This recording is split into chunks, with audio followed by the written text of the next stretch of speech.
Les testicules d'un homme adulte produisent environ un demi-milliard de spermatozoïdes chaque jour. Les ovaires de la femme ne produisent quant à eux que quelques ovules chaque mois. En général, un seul de ces ovules va atteindre la maturité nécessaire à une fécondation.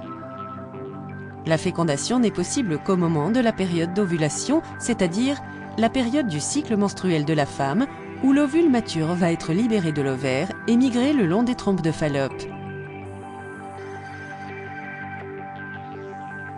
Pour qu'il y ait conception, un spermatozoïde doit féconder l'ovule mature lorsqu'il se trouve encore dans la trompe de Fallope.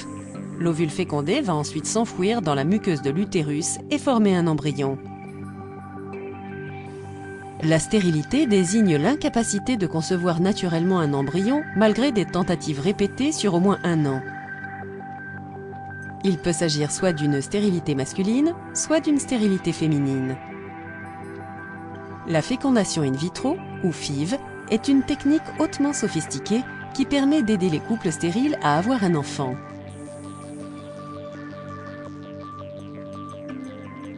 Au cours d'une FIV classique, on administre en premier à la femme des traitements qui favorisent la fertilité en stimulant la production d'ovules matures en quantité. Une fois que les ovules arrivent à maturité, on les récupère à l'aide d'une aiguille placée dans le vagin. Les ovules sont ensuite placés dans une boîte de pétri spéciale. Après une étape dite de lavage du sperme, celui-ci est introduit dans les ovules récupérés.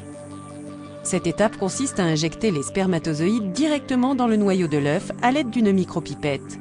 Il est également possible de simplement laisser les spermatozoïdes en compagnie des ovocytes dans une boîte stérile spéciale. Lorsque la fécondation a lieu, l'œuf commence à se scinder, à se diviser et à former une multitude de cellules. Les embryons doivent être remis dans l'utérus environ 72 heures après la fécondation. La procédure de transfert de l'embryon consiste à introduire un tube flexible appelé cathéter qui passe par le vagin, le col de l'utérus, jusqu'à atteindre l'utérus. Les embryons sont déposés dans l'utérus par l'intermédiaire de ce cathéter.